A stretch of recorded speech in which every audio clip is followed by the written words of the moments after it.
वालेकुम। तो कैसे हैं आप सब। आज की वीडियो में मैं आपको बताऊंगी आलूची की खट्टी मीठी चटनी कैसे बनती है। इसका जैम भी बनता है और चटनी भी, क्योंकि इनका सीज़न तो ख़त्म होने वाला है और ये बहुत ही अच्छे और रिफ्रेशिंग आजकल आ भी रहे हैं मार्केट में।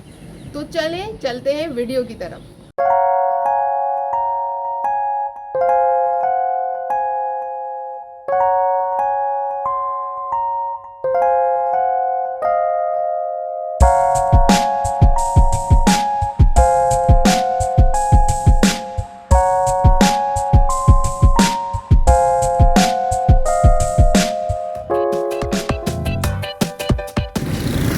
लाल में दे काले में। ये छोटा वाला, हाँ। लाल और काले का क्या फ़र्क है? एक से मतलब ये दो किस्म के आलूचे गर्मियों में आते हैं, एक से नहीं होते। एक छोटे लाल रंग के होते हैं जो कि देसी होते हैं, और एक ईरान से आते हैं जो प्लम भी कहलाते हैं। उनकी भी सॉस मुरब्बा चटनी बनती है। तो इनमें आप वाज़ेह फ़र्क महसूस करेंगे लेते वक्त भी। अभी तो ये बहुत फ्रेश आ रहे हैं, रेड रंग के भी हैं और जामनी कलर की भी, लेकिन आपको इस तरह का चटनी और मुरब्बे के लिए लेना है जो कि पक्का हुआ हो, और ये अंदर से बहुत मीठे और जूसी भी होते हैं। जो बड़े वाले हैं वो सिर्फ गूदा होता है। फ्रेश आलू बुखारे की मज़ेदार सी खट्टी मीठी चटनी बनाने के लिए हमने तो कर ली पहचान कि कैसे हमें आलू चे ख़रीदने हैं, और इस रेसिपी को जानने के लिए आपने देखनी है पूरी वीडियो, ताकि कोई भी चीज़ स्किप ना हो। यहाँ पर जो चीज़ें हमें चाहिए वो ये हैं: काला नमक, चाट मसाला, और ये है चारों मगज़, और इसके अलावा किशमिश, बादाम, पिस्ता, जो भी आप ड्राई फ्रूट डालना चाहें, और चीनी 1 कप। आलू बुखारे मेरे पास 1 किलो हैं, और इस तरीके के मैंने लेके धो के इन्हें खुशक कर लिया। अब करना क्या है, हमें एक बड़े से बर्तन में इनको निकाल लेना है। नमक मैंने, काला नमक तो आधा चम्मच है, और नॉर्मल नमक जो हम इस्तेमाल करते हैं वो भी आप अपने टेस्ट के हिसाब से ऐड कीजिएगा। अब यहाँ पर 2 गिलास से भी कम पानी डालना है, पूरा पानी इसमें भर के नहीं रखना। अब हमने पानी रख दिया, उसके बाद हम सैनिटाइज़ करेंगे बॉटल्स, किसी भी जैम की या शीशे की बॉटल को साफ़ करके धो के रख लें, ताकि हमें ये चटनी उसमें निकालनी है। अब आप देखेंगे मैंने ढक के यहाँ पर 4 मिनट रखा तो ये छिलका इनका कितना सॉफ्ट हो गया और ये उतरने लगा। बस इसको हमने इसी तरह से उतार लेना है, क्योंकि ये थोड़ा सा कड़वा होता है। अगर मुरब्बा बनाना है तो इसी स्टेज पे आपने चीनी ऐड करनी है, लेकिन चीनी पहले नहीं डालनी, वरना ये गलेंगे नहीं। हर टिप को आप और से देखिए, वीडियो को स्किप करके ना देखें। ये देखिए, इस तरह से मैंने इसका पूरा निकाल लिया, ऊपर का कवर साइड में रख दिया निकाल के, और अब इसको मैशर से मैश कर लेंगे, क्योंकि हम यहाँ पर चटनी बना रहे हैं। अगर मुरब्बा बनाना होता तो वो पहले वाले ही कंडीशन में रखते। उसके बाद ये सारा करने के बाद अब हमने इसमें चीनी ऐड करनी है।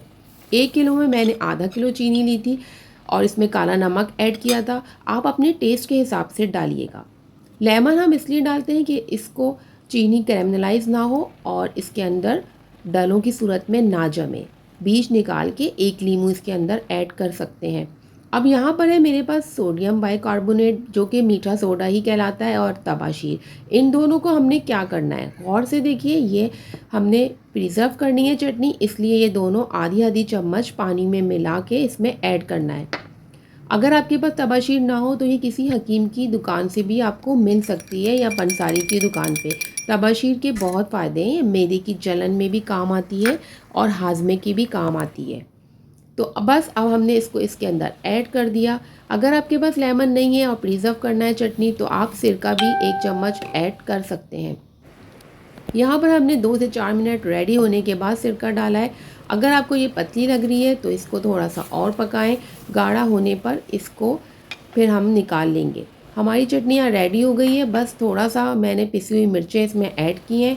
आप इस स्टेज पे चाहें तो काली मिर्च या फिर चाट मसाला भी डाल सकते हैं। स्पून से चेक कीजिए, इसकी कंसिस्टेंसी यही होनी चाहिए, पतली या गाढ़ी ना हो। जैसे जैम और जेली बनाने के वक्त मैंने टेम्परेचर चेक करने का तरीका बताया है। एक प्लेट में निकाल के आप ड्रॉप करें, ऊपर वाला ड्रॉप हो रहा है, नीचे वाला रुका हुआ है, इसका मतलब ये रेडी है। अब हमने इसको उतार लेना है। चारों मगज़ को मैंने भिगो के अच्छी तरह वॉश किया है, क्योंकि ड्राई फ्रूट्स में अक्सर हींग आ रही होती है और वो डालने से हमारी चीज़ें ख़राब भी हो सकती हैं। इसलिए इस बात का ध्यान रखिए कि वो अच्छी तरह से वॉश हुए हुए हों। अब यहाँ पर जो मैंने बॉटल को सैनिटाइज़ और धो के खुश किया था वो इसमें मैं ये चटनी डाल दूँगी। किसी भी चीज़ में पानी होना नहीं चाहिए और ये बिल्कुल ड्राई है मेरी बॉटल्स, बर्तन जिसमें भी निकालें और ये काफ़ी लंबे टाइम तक आपके पास चलेगी। यानी कि सीज़न ख़त्म होने के बाद भी आप चटनी खा के एंजॉय कर सकते हैं। ये बहुत हाज़िम होती है और खाने में भी खट्टी मीठी बहुत मज़े की लगती है। तो ये रेसिपी तो बहुत ही सिंपल है, लेकिन बनाने की 2 से 4 टिप्स हैं जिनको आपने फॉलो करना है। बस ये रेडीमेड चटनी की तरह ही मज़ेदार बनेगी और आपके पास काफ़ी टाइम चलेगी। तो ये रेसिपी मैं उम्मीद करती हूँ आपको बहुत अच्छी और मज़े की लग रही होगी। इसके साथ ही मैं आपको आलू बुखारे के फ़ायदे भी तो बताती चलूँ।